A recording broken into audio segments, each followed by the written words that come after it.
yang mengabarkan tentang kebenaran bernama Ahmad. Kata Rasul, kata Al-Quran, ketika kemudian Rasul itu datang, kata Nabi Isa, kepada mereka dengan membawa bukti-bukti yang nyata, mereka kemudian menolak Nabi tersebut, bahkan mengatakannya sebagai tukang sihir yang nyata. Nabi Isa berkata kemudian di dalam Injil, wa isqala Isa bin Maryam, ya Bani Israel, wahai Bani Israel, inni Rasulullahi ilaikum, saya ini adalah Rasul untuk kalian yang membenarkan kitab Taurat sebelumku, yang datang kepadaku sebelumku, dan kemudian aku memberitakan kabar gembira akan datangnya seorang penolong lain setelahku bernama Nabi Muhammad. Dan kata Nabi Isa, ketika Nabi itu datang membawa bukti-bukti yang nyata, orang-orang kafir akan mengatakan ini adalah sihir yang nyata. Terbukti hari ini. Apa dikatakan Nabi Isa pada zamannya terbukti hari ini. Kalau Anda mengatakan Anda pengikut Injil, berarti Anda akan mengimani segala firman yang Yesus ajarkan ke tengah-tengah Bani Israel. Markus 1 nomor 14. Sesudah Yohanes ditangkap, datanglah Yesus ke Galilea memberitakan Injil Allah. Yesus ketika di Galilea, 1, tidak memberitakan kitab Lukas. 2, tidak memberitakan kitab Matius. 3, tidak memberitakan kitab Markus. 4, tidak memberitakan kitab Yohanes. 5, tidak memberitakan surat-surat Paulus. Berarti Yesus memberitakan apa? Memberitakan Injil yang datang kepadanya, yang Allah Subhanahu wa ta'ala jelaskan kemudian di dalam Al-Quranul Karim. Nazzala alaikal kitaba bil haqqa musaddiqan lima baina yadayhi wa anzalna at-taura wal injil. Nabi Isa didatangkan Injil. Data yang ada kemudian adalah Bible milik orang Kristen itu jauh dituliskan setelah Yesus itu telah terangkat dari bumi ke langit. Ya, jadi sangat jelas kemudian Bible yang Anda katakan sebagai Injil itu bukan Injil. Coba kita lihat. Markus ditulis tahun 64 sampai 67. Matius dituliskan kemudian di tahun sekitar tahun 80-an. Kemudian ada yang berkata dituliskan di tahun 66. Kitab Petrus dituliskan tahun 81 sampai tahun 96. Kitab Yohanes dituliskan tahun 40 sampai tahun 140. Lukas dituliskan tahun 62. Kalau Kisah Para Rasul tidak diketahui kapan dituliskan. Wahyu dituliskan tahun 90 sampai tahun 100. Yakobus dituliskan tahun 47 sampai tahun 48. Begitu seterusnya. Paulus menulis nanti tahun 52 setelah itu. Lalu yang Yesus beritakan di Galilea, Injil Kerajaan Allah itu mana? Kalau Anda bisa menunjukkan ada nama Ahmad di dalam kitab yang Anda genggam, berarti itu adalah Injil yang diberitakan dalam Al-Quranul Karim. Tapi ternyata bukan, maka orang-orang yang menjadi pengikut Nabi Isa juga bukanlah Kristen. Saya kira begitu. Kalau Anda bertanya, mana Injilnya? Injilnya datang kepada Nabi Isa. Nabi Isa ditolak pada kaumnya. Kalau Nabi Isa saja ditolak, apalagi ajarannya. Demikian. Belum Bang jawab. Abang jawab belum abang jawab. Kan nanti akan ditinggikan kelak di akhir zaman pengikut. Oke, baik. Baik. Tentu sekarang ada dong kelompoknya, organisasinya ada. Yang mana itu? Nah, itu. Baik. Jadi diterangkan kemudian Al-Quran dalam surah An-Nisa ayat 159. Apa kata Allah di dalam Al-Quran? Di situ diterangkan, wa im min ahlil kitab illa la yu'minanna bihi qablal mauti wa yaumal qiyamati yakunu alaihim syahida. Nanti di akhir zaman ketika Nabi Isa datang untuk yang kedua kalinya, berlandaskan dalam Matius 24 nomor 30, maka semua manusia akan datang kepada Nabi Isa alaihi salam. Dan orang-orang yang disebut ahli kitab, yaitu orang Yahudi hari ini, seketika itu juga akan beriman kepada Nabi Isa alaihi salam. Dengan demikian ahli kitab, orang Yahudi akan mengaminkan ajaran Nabiullah baginda Rasulullah Muhammad sallallahu alaihi wasallam. Ternyata yang diberitakan Al-Quran itu betul. Maka kata Allah, wa immin ahlal kitab illa la yu'minanna bihi. Tak ada satupun ahli kitab yang tidak akan beriman kepada Nabi Isa alaihi salam kelak ketika Nabi Isa datang untuk yang kedua kalinya. Lalu Kristen di mana posisinya pada saat itu? Kristen posisinya jelas di dalam Bible diterangkan, kemudian Yohanes 8:42, Yohanes 8:48, Yohanes 12 nomor 48. Barang siapa yang menolak aku, dia sudah ada hakimnya, yaitu firman yang aku sampaikan. Firman itulah kelak yang akan menjadi hakimnya di akhir zaman. Ketika Yesus datang memberitakan Injil di Galilea, dia tidak pernah membawa kitab-kitab Roma. Yang dikatakan adalah Yohanes 17:8, segala firman yang engkau berikan kepadaku telah aku sampaikan kepada mereka, dan mereka telah menerimanya, dan mereka percaya dengan pasti bahwa engkaulah yang telah mengutus aku. Berarti ahli kitab yang mengaminkan dan mengimani Yesus sebagai Rasulullah, utusan Allah, akan diselamatkan oleh Allah. Jadi ketika ada yang bertanya, siapakah mereka nanti yang akan diselamatkan yang pengikut Nabi Isa? Nabi Muhammad sallallahu alaihi wasallam mengajarkan umatnya untuk beriman kepada Nabi Isa alaihi salam, bahwa Nabi Isa adalah utusan Allah kepada Bani Israel. Matius 15 nomor 24, aku diutus hanya kepada Bani Israel. Umat Islam mengaminkan itu, maka yang dimaksud diselamatkan di sini adalah pengikut daripada para nabi, termasuk Nabi Isa alaihi salam. Seperti itu, saudara. Jadi bagaimana dengan Kristen nasibnya? Matius 7 nomor 22 sampai nomor 23. Enyahlah daripadaku kalian semua pembuat kejahatan, aku tidak mengenal kalian, kalian semua adalah pembuat kejahatan. Kok bisa kayak begitu ya Bang Suma? Padahal kan siang malam kami ini berdoa, bahkan guru-guru kami sampai bermujizat loh, ngusir setan bala. Banyak orang yang disembuhkan dengan doa-doa mereka. Kok bisa kayak gitu ya Bang Suma? Ya, dalilnya kembali ke poin itu. Melainkan mereka yang melakukan kehendak Bapakku yang ada di langit. Apa kehendak Bapakku? Hukum Taurat. Jangan ada ilah lain di hadapanku. Jangan kau membuat Tuhan-Tuhan tandingan di hadapanku. Jangan kau membuat kemudian ilah yang menyerupai dengan makhluk, dengan apapun, baik di langit maupun di bumi. Sebab akulah Tuhan, Tuhan pencemburu yang membalaskan kemudian manusia sesuai dengan perbuatan masing-masing. Ini jelas ini. Ini jelas sebenarnya. Sekira gitu, silakan. Baiklah, enyahlah kau dari hadapanku, hai engkau pembuat kejahatan. Nah, Betul itu. Yang dienyahkan itu orang-orang yang merubah-rubah hukum. 10 hukum ini harus kita lakukan di sepanjang hidup kita. Karena Yesus kan berkata, 1 titik 1 iota jangan kau rubah hukum. Maksudnya 10 hukum ini, karena ini adalah 10 hukum adalah hukum moral. Jadi seluruh umat manusia jika melakukan 10 hukum ini, itulah pengikutnya. Nah, kenapa Yesus nanti mengenyahkan orang-orang pengikutnya? Karena mereka merubah-rubah hukum. Itu ya. Tapi saya nggak berani siapa orang-orangnya itu.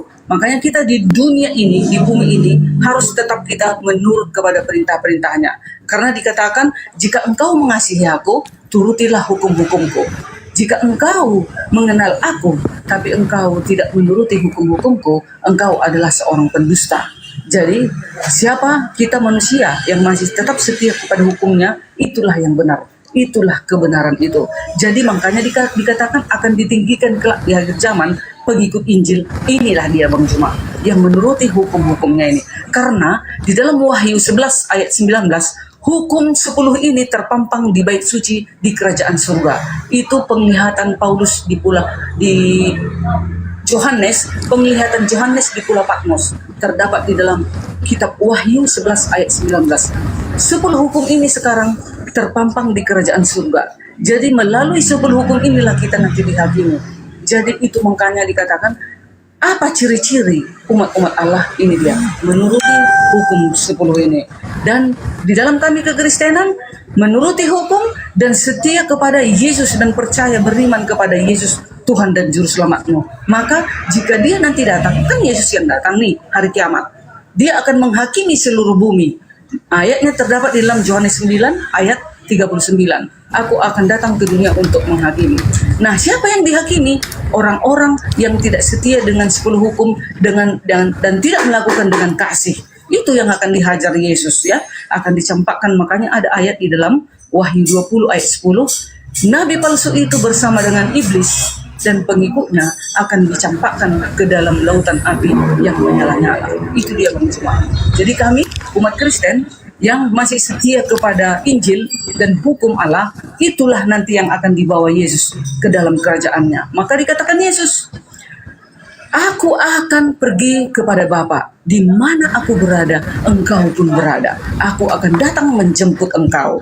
Jadi nanti hari kiamat, jika Yesus datang, siapa yang akan dijemput? Itu tadi, yang setia kepada hukum-hukumnya dan melakukan dengan kasih. Itu Bang Jemaat.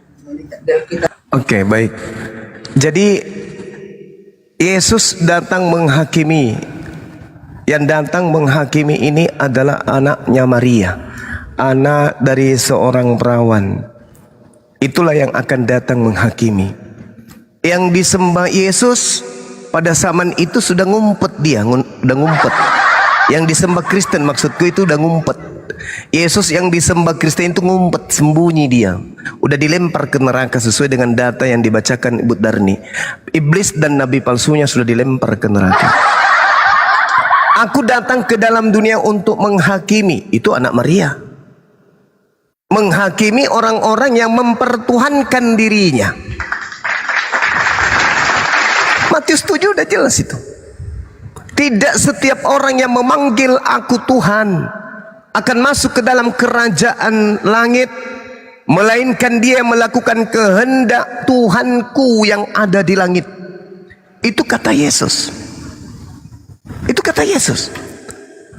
Aku datang ke dunia untuk menghakimi. Benar, dia datang untuk menghakimi. Anak Maria ini akan datang. Siapa yang menganggapnya utusan Tuhan, selamat. Siapa yang berpura-pura mulutnya mengatakan utusan Tuhan, praktiknya dia Tuhan kan, itulah yang akan dilemparkan ke dalam api neraka yang menyala-nyala bersama dengan Yesus palsu dan nabi palsu.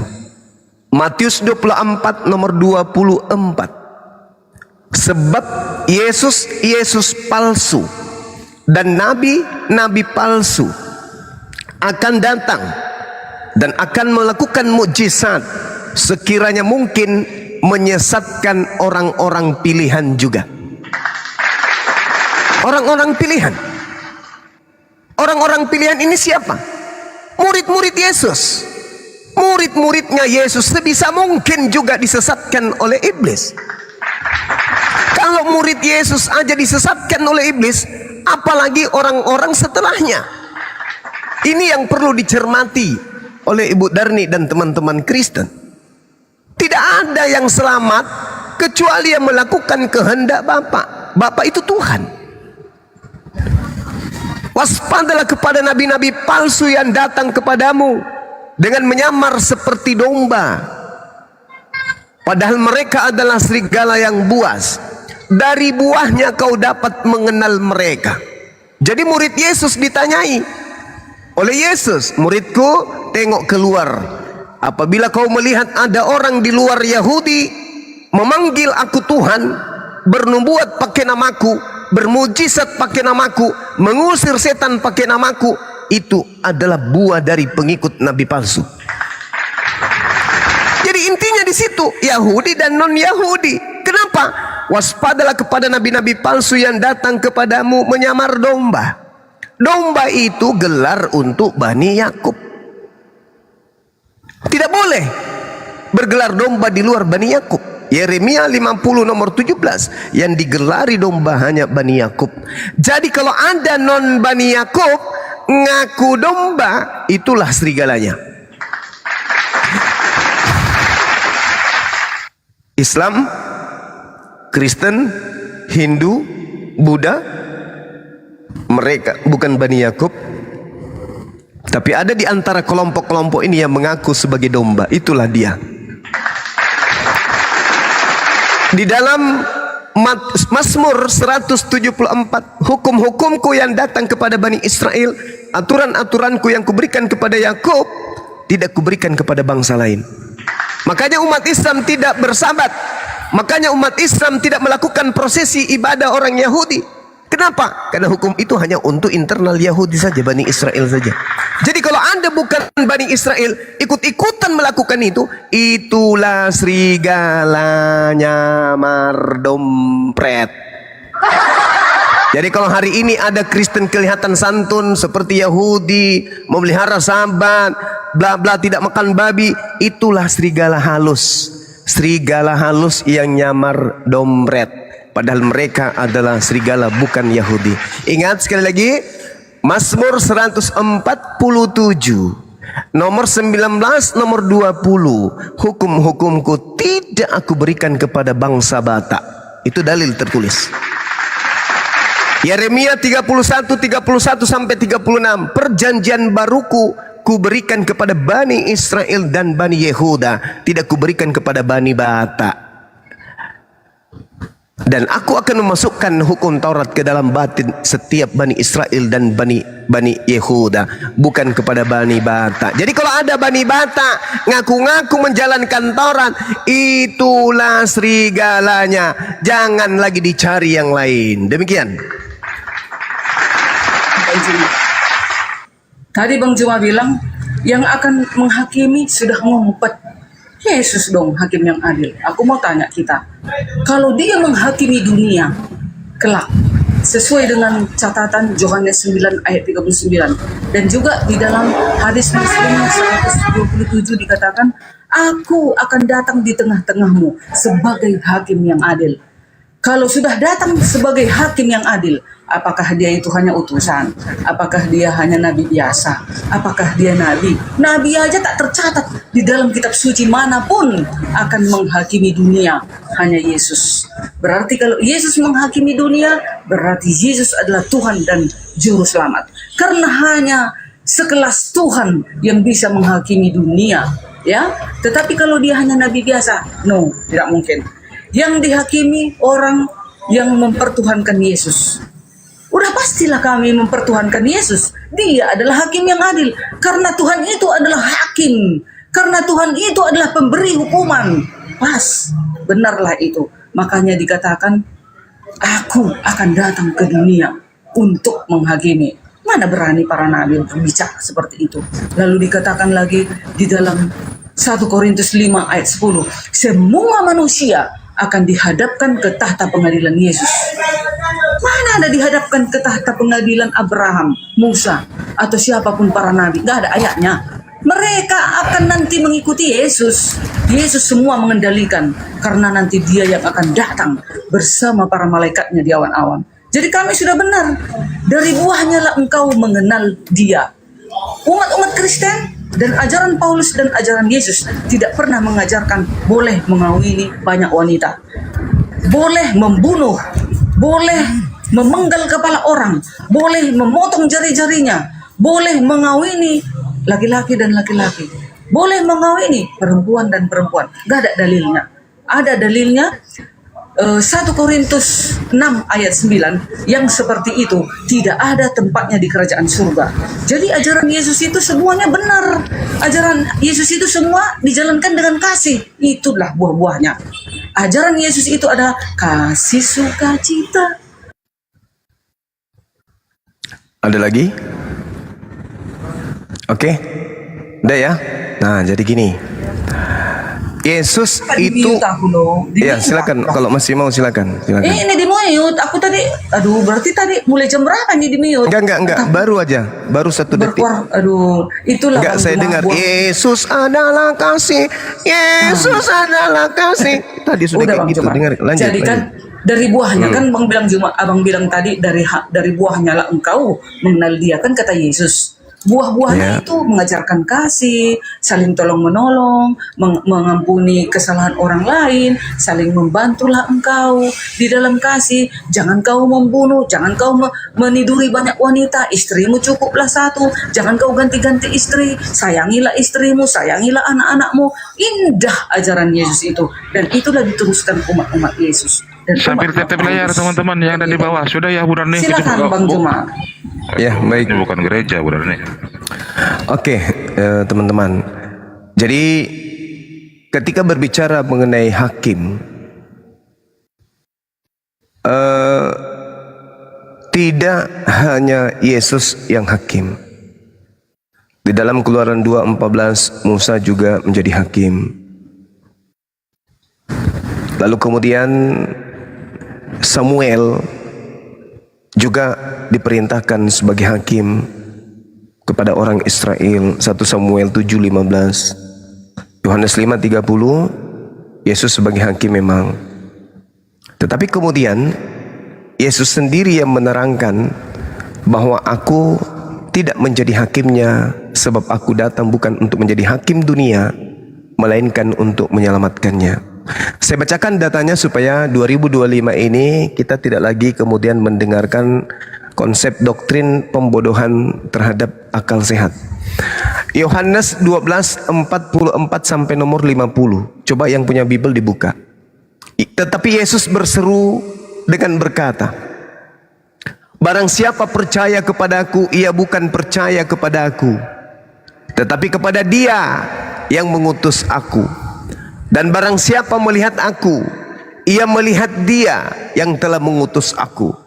Aku telah datang ke dalam dunia sebagai terang, supaya setiap orang yang percaya kepada aku jangan tinggal di dalam kegelapan. Dan jikalau seorang mendengarkan perkataanku tetapi tidak melakukannya, aku tidak menjadi hakimnya. Sebab aku datang bukan untuk menghakimi dunia, melainkan untuk menyelamatkannya. Barang siapa menolak aku dan tidak menerima perkataanku, ia sudah ada hakimnya, yaitu firman yang telah kukatakan. Itulah akan menjadi hakimnya pada akhir zaman. Sebab aku berkata-kata bukan dari diriku sendiri, tetapi Bapa yang mengutus aku. Dialah yang memerintahkan aku untuk mengatakan apa yang harus aku katakan dan aku sampaikan. Dan aku tahu bahwa perintah-perintahnya Bapa adalah hidup yang kekal. Jadi apa yang aku katakan, aku menyampaikannya sebagaimana yang difirmankan oleh Bapa kepada aku. Yesus turun kemudian. Tak-tak, tak-tak, tak-tak, tak-tak, tak-tak, tak-tak. Baca Matius 24 nomor 30. Apa yang dikatakan oleh Yesus di sana? Pada waktu Yesus akan nampak sebagai tanda anak manusia di langit, dan semua bangsa di bumi akan meratap. Kenapa seluruh bangsa di bumi akan meratap? Karena kedatangan Yesus yang kedua itu akan mendatangkan huru-hara, detik-detik datangnya kehancuran bumi ini. Datangnya Yesus yang kedua adalah tanda akan berakhirnya kehidupan di bumi. Maka seluruh manusia di atas muka bumi ini panik sepanik-paniknya, dan mereka semuanya akan meratap kepada pencipta langit dan bumi. Mereka manusia akan melihat Yesus itu datang di atas awan-awan di langit dengan segala kekuasaan dan kemuliaan Tuhan yang Dia datang. Dan Ia akan menyuruh keluar malaikat-malaikatnya dengan motif sangkakala yang dahsyat bunyinya. Dan mereka akan mengumpulkan orang-orang pilihannya dari keempat penjuru bumi, dari ujung langit satu ke ujung langit yang lain. Ini adalah tanda kedatangan Yesus yang kedua. Jadi yang mengaku pernah kedatangan Yesus di Pulau Patmos, di padang gurun, pada saat dia umroh, pada saat dia tidur, pada saat dia sujud, pada saat dia di rumah sakit, itu semua adalah bohongan. Yesus tanda kedatangannya adalah detik-detik hancurnya bumi ini. Yesus akan datang di awan-awan, bukan hanya didengar dan dilihat oleh seorang atau sekelompok orang saja, tapi seluruh umat manusia di muka bumi pada saat kedatangan Yesus itu akan kemudian datang meratap di hadapan Tuhan. Haleluya, terpujilah Yesus. Nah, ini dia.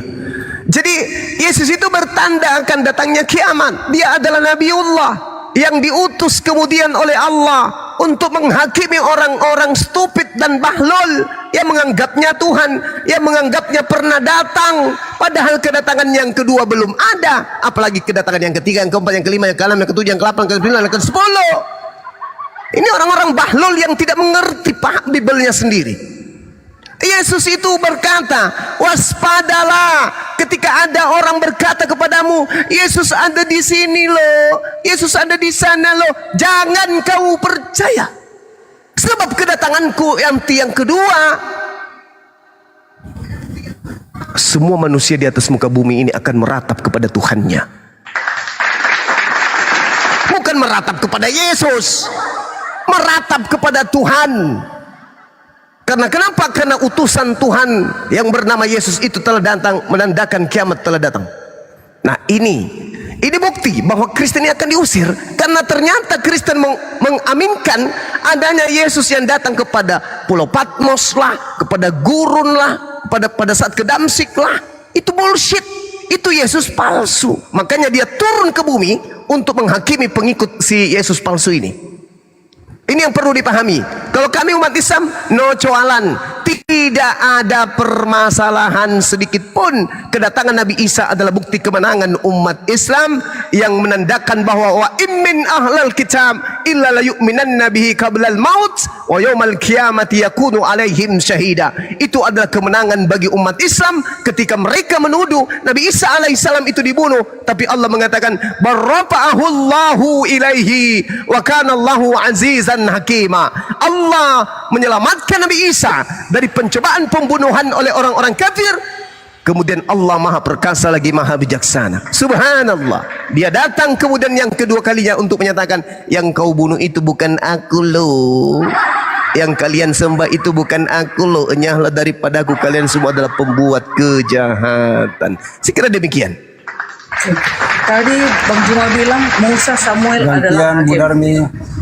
Oh, oke, silakan. Ya Bu Darmi, sama Pak Mener, makasih banyak udah bisa layani dengan baik gitu.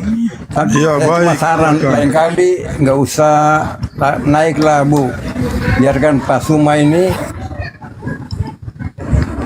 Kenapa nggak dibiarkan curhat dulu? Ya, saya mau tanggapi dulu, brother. Usah Gurunda, nggak usah kayak gitu. Yang brother katakan itu ya tentang cahaya tadi. Ya, saya sudah jelaskan tadi pertama bahwa ya Yesus Kristus terang dunia. Ya, Yesus Kristus terang dunia. Yohanes 1 ayat 9, Yohanes 3 ayat 19, Yohanes 8 12, Yohanes 9 ayat 5, Yohanes 11 ayat 9, Yohanes 12 46. Ya, Kejadian 1 ayat 3, maka firman Allah, hendaklah ada terang, lalu terang pun jadilah. Ya, ini hari pertama, matahari belum ada ya. Maka di Matius 4 ayat 16 jelas, maka kaum yang diam di dalam gelap telah melihat terang menderang, dan bagi orang sekalian yang diam di tanah bayang-bayang maut terbitlah terang. Ya, Kisah 9 ayat 3 di mana Paulus bertobat ya, sedang ia berjalan dekat dengan Damsik, tiba-tiba mempancarkan suatu cahaya dari langit sekeliling dia. Maka dia berkata, karena dia tahu cahaya ini bukan cahaya sembarangan. Ya, dia ahli Taurat. Paulus ini bukan orang biasa. Karena kita tahu Paulus ini dia ahli Taurat. Ya, dia tahu tentang sinar itu. Maka dia berkata, siapakah engkau Tuhan? Karena dia tahu cahaya itu dari Tuhan. Bukan seperti Anda katakan tadi cuma berkedap-kedip rupa kilat. Bukan itu ya, brother. Karena itu dia tahu Tuhan itu cahaya Tuhan. Maka ada suara dari cahaya itu. Maka akulah Yesus yang engkau aniaya itu. Ya, brother. Jangan kamu salah tangkap dengan cahaya ini. Karena definisinya yang Anda bawa tadi itu akan datang tanda-tanda. Kalau ada orang mengatakan Yesus ada di sana, Yesus ada di barat, utara, selatan, nah jangan percaya. Ya, itu dia datang seperti kilat dari timur memancarkan ke barat. Kalau Anda baca dalam Alkitab kami, jangan tafsir begitu ya, brother. Demikian, terima kasih, lanjut. Haleluya, puji tukang anak tukang kayu. Jadi gini ya saudara ya, Yesus itu terang, betul. Makanya Kristen ini kenapa hidup di kegelapan? Yesus itu terang, jelas sekali. Yesus yang kumaksud ini anak Maria ya, anak perawan yang lahir di tengah-tengah Bani Israel mengajarkan keselamatan kepada Bani Israel, bukan yang datang kepada Paulus mengajarkan Paulus untuk menyembah dirinya. Beda. Jadi Yesus itu terang. Dia mengatakan apa kepada Bani Israel? Akulah jalan, akulah kebenaran, akulah hidup. Tidak ada orang yang sampai kepada Tuhan tanpa melalui aku. Itu ucapan Yesus kepada Bani Israel.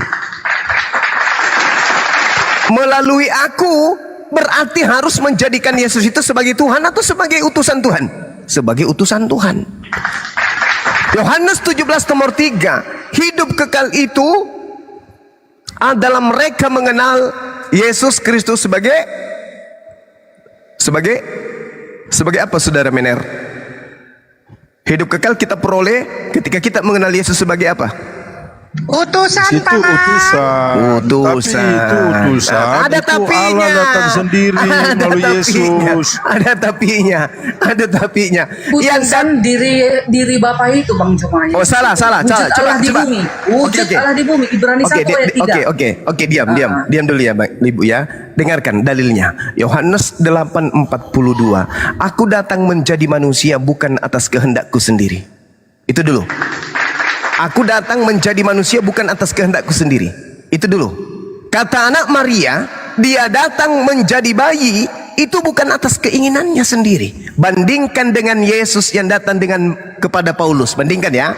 Kolose 2 nomor 6 nomor 7. Dewa Theos mengosongkan dirinya, lalu tidak mempertahankan kemudian keteosannya, akan tetapi mengambil rupa manusia. Siapa yang mengambil rupa?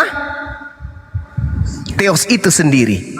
Berbeda dengan pengakuan Yesus, ia mengambil rupa menjadi manusia, bukanlah Bapa, tetapi yang menjadi rupa manusia adalah Yesus yang tidak bisa berkehendak apapun. Ingat Yohanes 8 nomor 42, aku menjadi manusia bukan atas kehendakku sendiri. Kolose 2 nomor 6, aku menjadi manusia atas kehendakku sendiri. Berbeda kelas.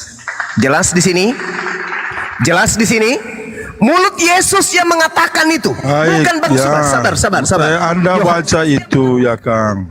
Yohanes 8 nomor 42, aku menjadi manusia bukan atas kehendakku sendiri. Kolose 2 nomor 6 nomor 7 nomor 8, aku menjadi manusia atas kehendakku sendiri. Beda. Dua Yesus yang berbeda. Yesus yang menjadi manusia itu adalah Yesus yang mengaku bahwa dia sendiri yang menjadi manusia itu adalah Satan. Sedangkan Yesus yang mengaku aku menjadi makhluk ciptaan bukan atas keinginanku sendiri, tapi atas keinginan Tuhanku yang telah mengutus aku. Itu adalah Nabiullah Rasulullah, yang mana umat Islam harus mensucikan dia dan membersihkan dirinya dari orang-orang Kristen.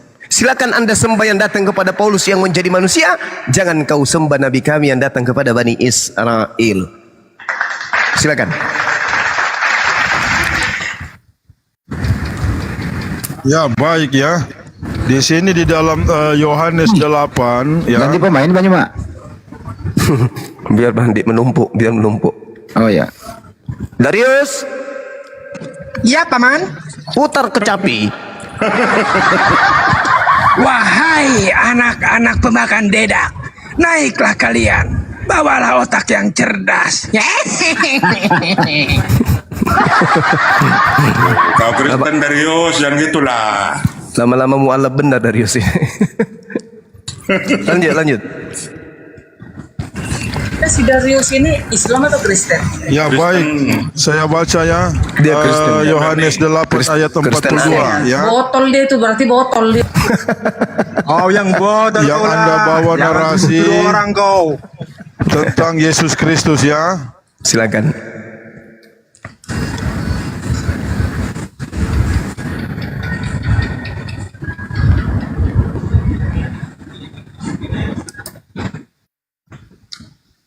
Kok sepi? Mana itu Mener? Aku masih ada ini mau aku bilang sebenarnya, cuman tadi karena Bapak Mener mau bicara, aku ngalah dong. Pak Mana, Menir. Bapak? Menir. tahu aku dulu ya. Mana tahu Silakan, dia Bu Daris. data ya.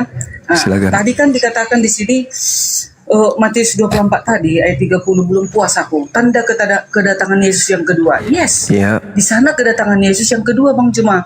Kalau Paulus sewaktu melihat cahaya Yesus itu belum hari kiamat Bang Juma. Itu masih Yesus yang memilih Paulus agar Paulus itu untuk menyampaikan penginjilannya pada saat itu, begitu ya. Dia memilih. Beda dengan kedatangan Yesus seperti kilat memancar, itu kiamat hari kedua. Kedatangan yang kedua itulah yang ditunggu-tunggu seluruh umat manusia, ya. Tak satu pun harus manusia menunggu kedatangannya mulai hari ini. Makanya kita sebelum kedatangannya, biarlah hidup kita ini dan keluarga kita didapatinya hidup di dalam kebenaran. Karena ajarannya adalah kebenaran, yaitu tidak melakukan perzinahan, pembunuhan, menyakiti hati orang, dan melakukan banyak kejahatan. Itulah yang tidak dikehendaki Bapa. Jadi kedatangannya nanti yang hari kedua di dalam Matius 24 ayat 30 itu nanti kedatangannya seperti kilat memancar dari timur ke barat. Beda dengan Paulus. Paulus Itu pilih saja, ya. kilat dari dewa Zeus, kau salah paham kau Darbi. Nah, terserah kau mau bilang seperti itu. Kalau di ajaran kami tidak. Mana mungkin seorang iblis mau datang menghakimi dunia? Itu sakit jiwa namanya. Sudah ada ayatnya tercatat di dalam Yohanes 9 ayat 39.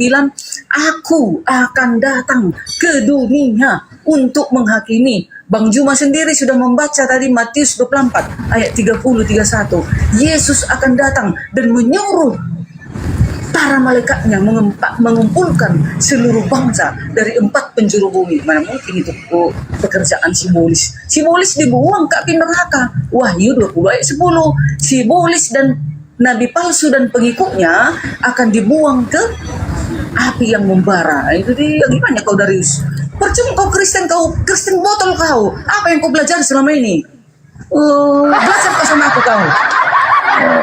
Memalukan kau jadi Kristen kau. Gak bisa kau tindakan kebenaran itu. Yesus sudah hakim yang adil. Masih kau mau menghujatnya? Orang berhenti menuhankan manusia lu bilang sesat, gimana benar? Orang dia berhenti menuhankan manusia kok. Nah itulah karena kebotolannya. Dia berhenti menuhankan hakim yang adil itu. Berhenti dia menuhankan yang akan datang kelak di akhir zaman. Allahu Akbar, Masya Allah. Itulah keimanan kami Kristen teman-teman. Kalau mau kalian sangkal Oke. terserah. Kan nanti hakim yang adil yang menentukan. Oke. Silakan. Baik. Saya membacakan beberapa data di dalam Bible pengajaran Yesus yang datang kepada Paulus. 1 Korintus 10:23, segala sesuatu diperbolehkan. Benar, tetapi bukan segala sesuatu berguna. Segala sesuatu diperbolehkan, betul, tetapi bukan segala sesuatu membangun. Segala sesuatu dibolehkan. Itu kata Yesus yang datang kepada Paulus, bukan Yesus anak Maria ya.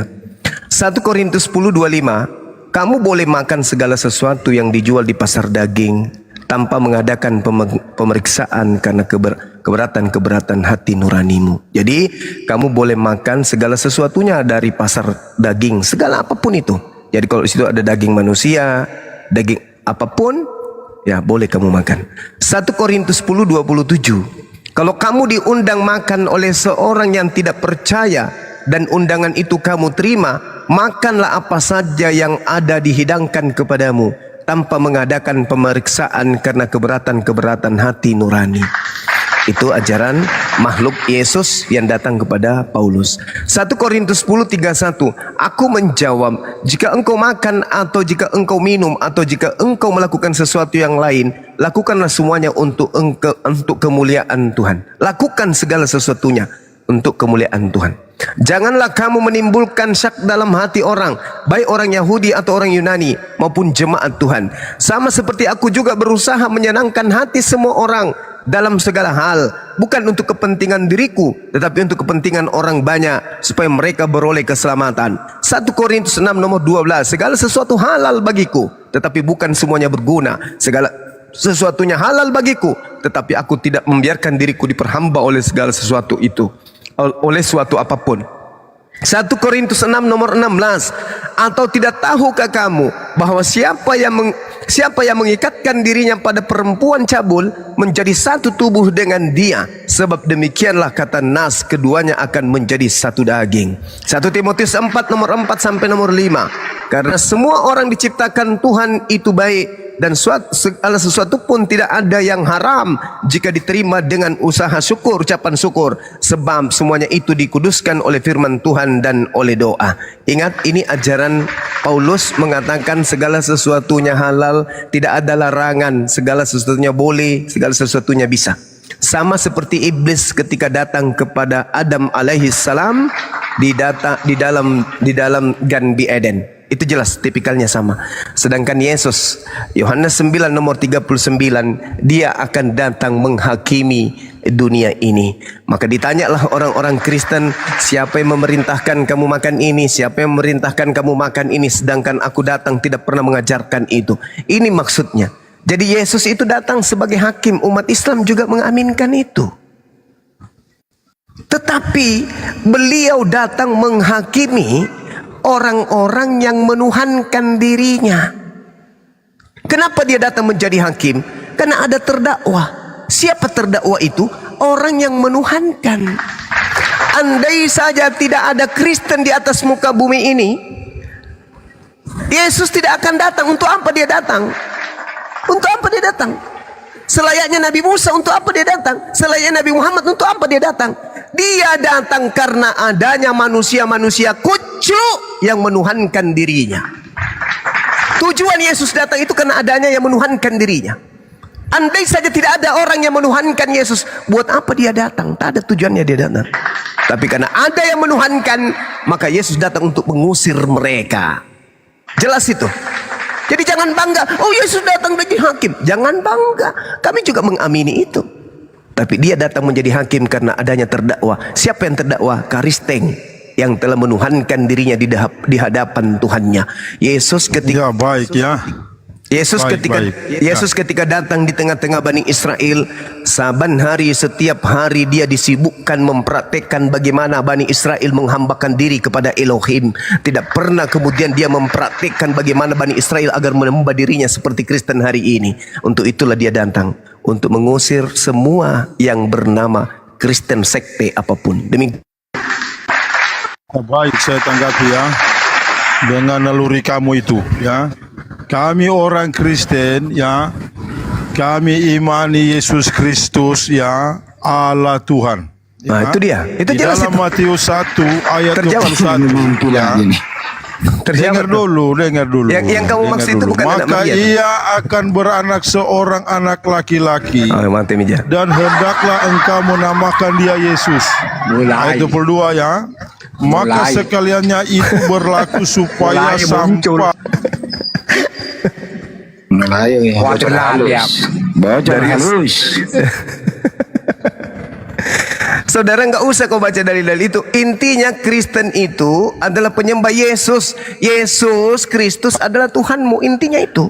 Yang jadi masalah ya, sekarang itu adalah Allah Tuhan kita ya. Allahu Akbar. Itulah tujuannya Yesus datang. Karena Anda menyembah sosok yang namanya juga Yesus. Kan sebelum dia terangkat, Yesus berkata, waspadalah kepada Yesus palsu.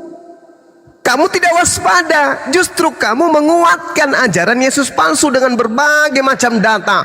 Dia adalah hakim, dia akan datang menghakimi, dia adalah Tuhan, dia adalah pembangkitkan. Lah, justru kamu itu membantu dan menguatkan ajaran Satan yang datang kepada Paulus, yang Yesus nubuatkan agar Bani Israel waspada kepada Yesus tersebut.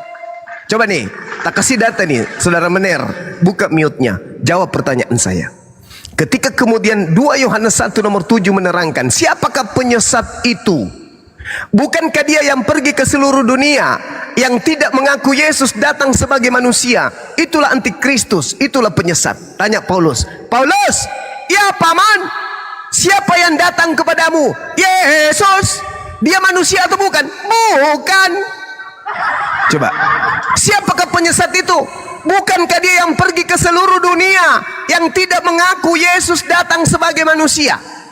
Siapa yang pernah mengaku Yesus datang bukan sebagai manusia? Siapa? Paulus. Di mana tertulis?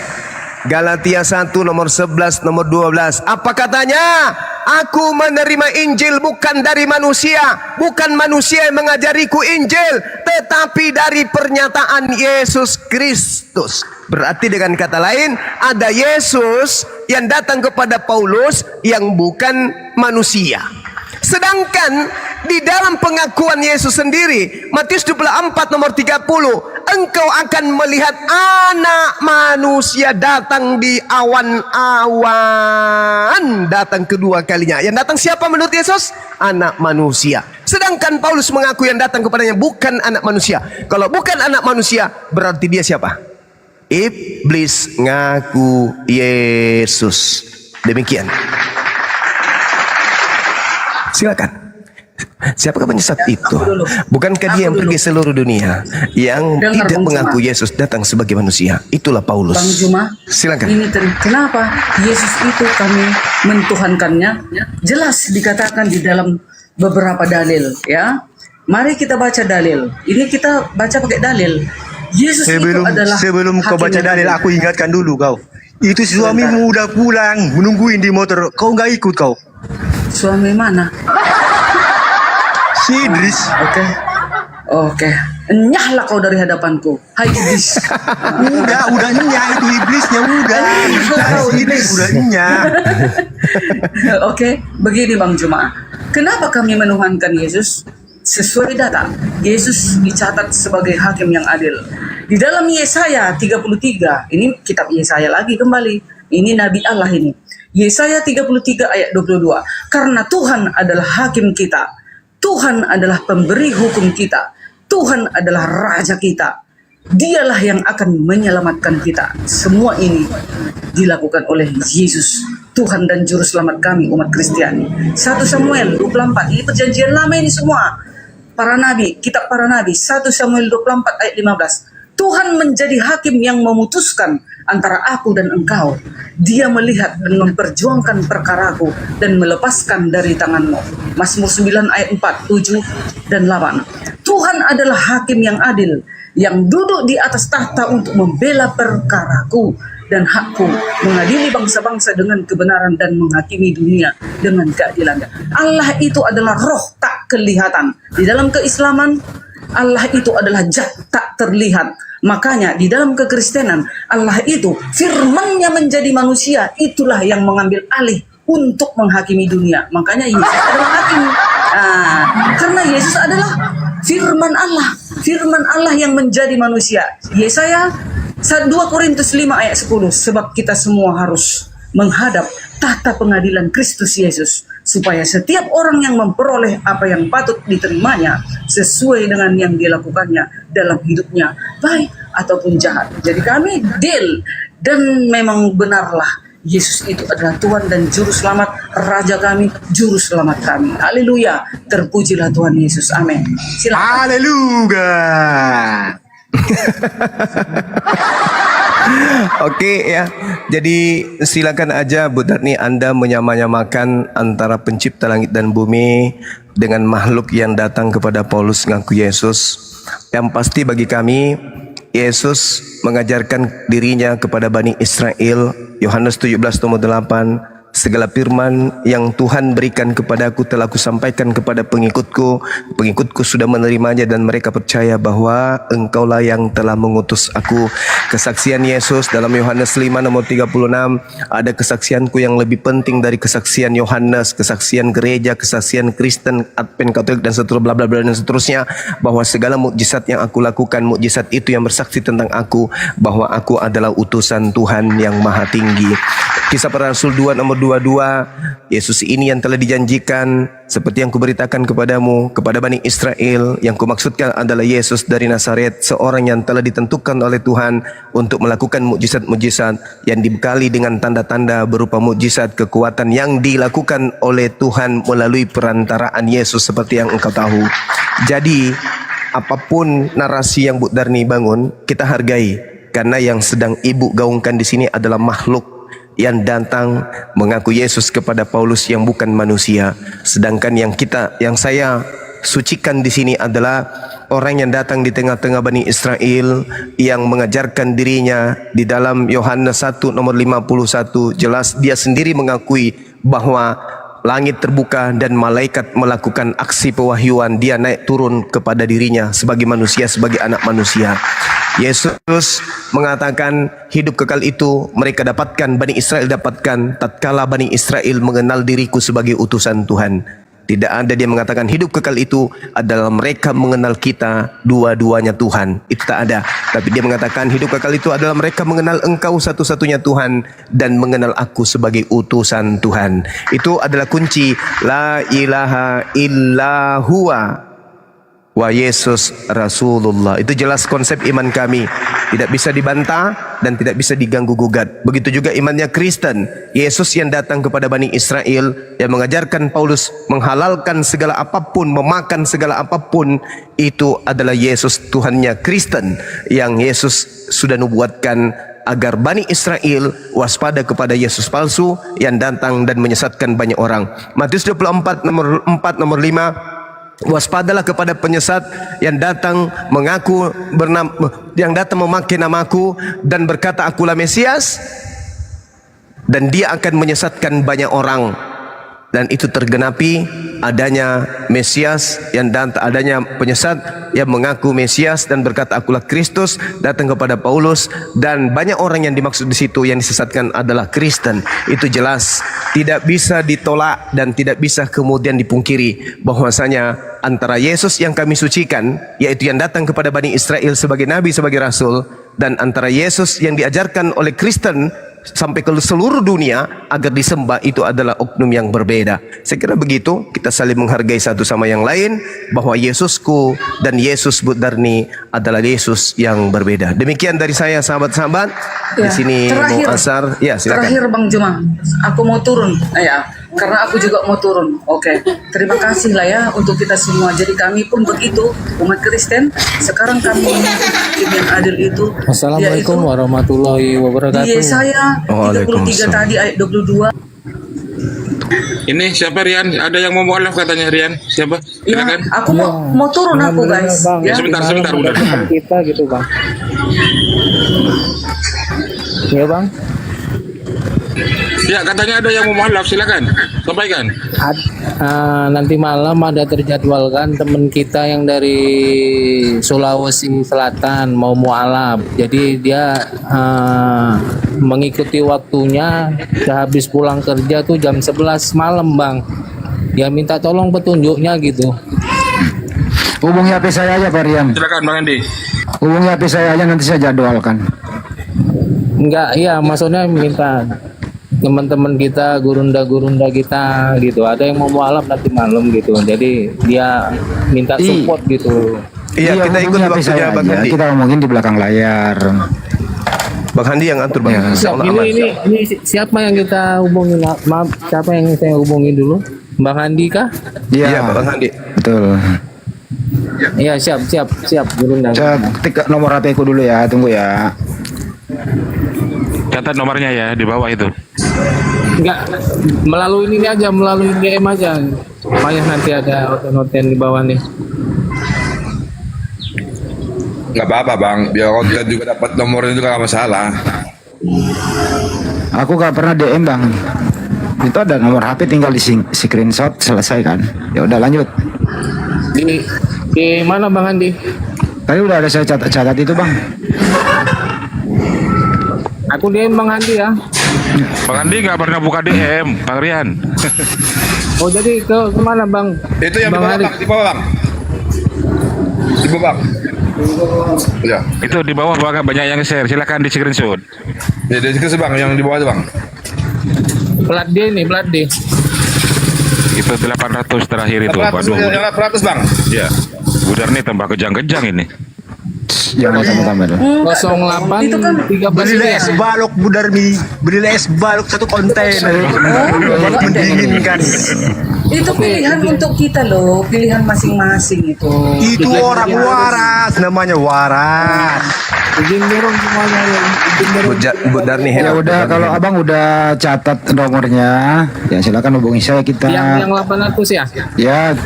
Ya kita jadwalkan belakang layar. Apalagi dari Sulawesi Selatan. Insya Allah. Iya.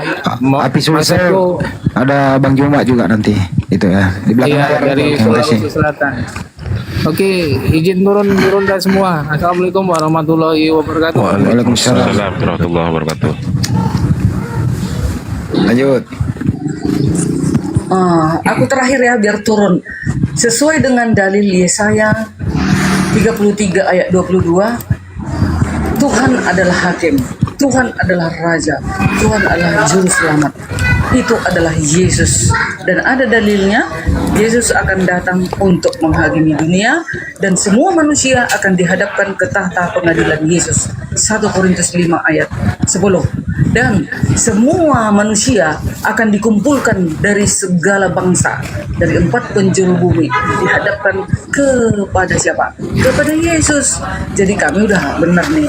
Jadi tinggal nunggu kedatangannya. Jadi kalau teman-teman nggak mau nunggu kedatangan Yesus, mau menghakimi, menentukan, ya silahkan saja. Cuman janganlah menghujat-hujat ya.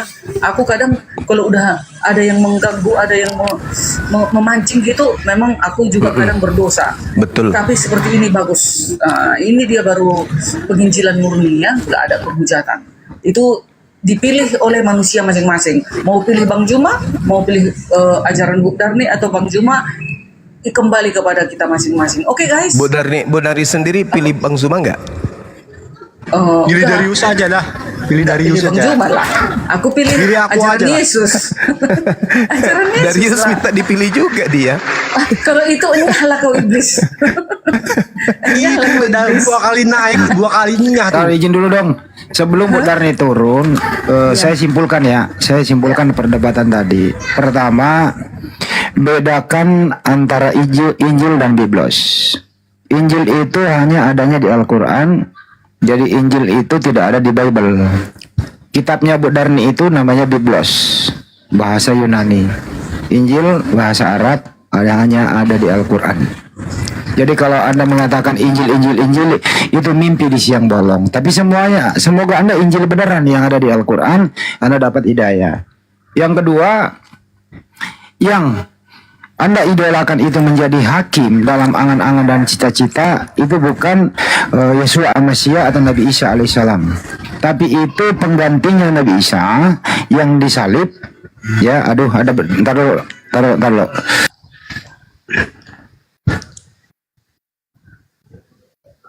Ini dulu ada musik. Oke, masih ada musik. Saya juga sebentar sebelum saya rehat karena kita mau melanjutkan perjalanan ke Pulau Patmos. Jadi gini Bu Darni, ketika Bu Darni membawa Yesaya 22 atau Yesaya 43, di situ adalah Tuhan sebagai hakim, dia adalah juru selamat. Kemudian kami umat Islam mengaminkan itu. Oleh karena itulah kemudian karena Tuhan itu tidak bisa nuzul ke bumi, dikarenakan Tuhan itu maha besar, maha dahsyat, maka Tuhan mengutus orang-orang pilihan. Diutuslah Nabi Musa, diutus juga lah Nabi Isa, diutuslah terakhir Nabi Muhammad sallallahu alaihi wasallam. Makanya ketika Yesus datang di tengah-tengah Bani Israel, Yesus sibuk kemudian memperkenalkan Dia yang datang mengutus dirinya. Tidak pernah dia memperkenalkan dirinya sebagai Bapa itu sendiri. Dia senantiasa berbicara dan melakukan pekerjaan sesuai dengan perintah Sang Juru Selamat. Nah, sama seperti presiden. Presiden itu adalah pemimpin tertinggi. Ketika kemudian presiden kita ini dianggap sebagai pemimpin yang memegang tumpuh kepemimpinan perintah yang ada di Nusantara ini, ketika dia mengutus gubernur mewakili dirinya atau bupati mewakili dirinya, maka sang bupati dan sang gubernur itu akan berkata, aku dan presiden adalah satu. Kenapa? Karena dia sedang mewakili presiden. Yesus juga demikian adanya. Ketika dia datang di tengah-tengah Bani Israel, dia mengajarkan itu kepada Bani Israel. Bani Israel ini adalah bangsa yang pembangkang, mayoritas pembangkang, dan sebagian kecil saja yang beriman kepada pencipta langit dan bumi. Setelah utusan Tuhan, Nabiullah datang kepada mereka, mereka berupaya menolak dan menghukuminya. Dan itu dijadikan sebagai kesempatan oleh iblis. Kesempatan iblis kemudian untuk menjatuhkan harkat martabat keturunan Adam alaihissalam dengan melantiknya nabi tersebut yang ditolak oleh Bani Israel sebagai Tuhan kepada Romawi yang memang memiliki kekuatan secara duniawi dan memiliki konsep kepercayaan secara keyakinan untuk kemudian mengajak dan menundukkan anak manusia di atas muka bumi ini. Jadi iblis membutuhkan kendaraan yang kuat untuk ditunggangi agar ajarannya bisa menaklukkan alam semesta. Itulah kekuatan kekaisaran Imperium Romawi yang dijadikan kendaraan oleh iblis untuk menaklukkan manusia keturunan Adam di atas muka bumi ini, dan itu terjadi. Makanya kalau saudari Budarni mengatakan Yesus itu adalah Tuhan itu sendiri, itulah bukti keberhasilan makhluk yang datang kepada Paulus agar menjadikan seluruh bangsa menjadi pengikutnya. Itu sudah tercapai. Alhamdulillah, Allah mengutus baginda Rasulullah Muhammad SAW untuk melawan itu, untuk mengimbangi kemudian keturunan-keturunan iblis agar tidak menjadikan semua keturunan Adam menjadi pengikutnya. Adanya Islam bukti perlawanan terhadap kekuatan iblis yang berasal dari barat. Saya kira begitu Ibu Darni. Dan silakan dengan iman Ibu percaya kepada Yesus adalah Tuhan, Anda sandingkan adalah Tuhannya Yahudi, silakan. Anda mengatakan Yesus pencipta bumi, silakan. Anda mengatakan Yesus bla bla, semakin Anda mengangkat Yesus, semakin tertawalah makhluk yang datang kepada Paulus, dan semakin cepatlah Yesus datang untuk menghakimi orang-orang yang menjadikan dirinya sebagai Tuhan selain daripada Tuhan yang Yesus perkenalkan kepada Bani Israel. Saya kira begitu dari saya. Mohon maaf ketika ada ucapan, ada kata yang silap, ya, dan ketika ada hal yang positif yang yang saya sampaikan itu datangnya dari Allah. Mudah-mudahan kita semuanya mendapatkan edukasi yang baik. Demikian dari saya. Subhanakallahumma bihamdi asyhadu an la ilaha illa anta astaghfiruka wa atubu ilaih. Salam tauhid, salam tauhid Tuhan. Jayalah Islamku, jayalah Indonesia kita. Assalamualaikum warahmatullahi wabarakatuh.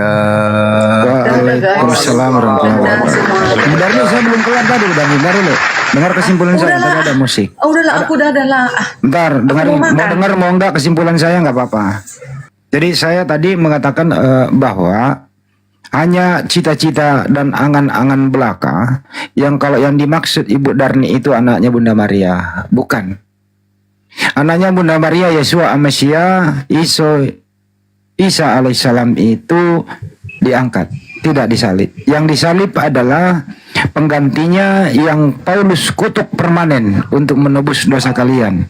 Sekali lagi saya ulang ya, yang dituhankan Ibu Darni adalah pengganti anaknya Bunda Maria, diberi nama Yesus Yunani, yang diolok-olok di Bible, ditelanjangin dan dikutuk oleh Paulus, Galatia 13.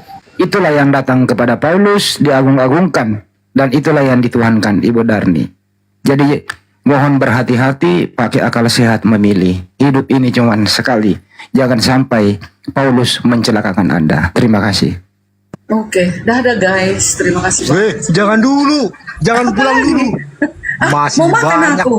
Jangan Malam nanti makan. masih bisa. Besok masih banyak. Sekarang Dadah. saja kau lagi.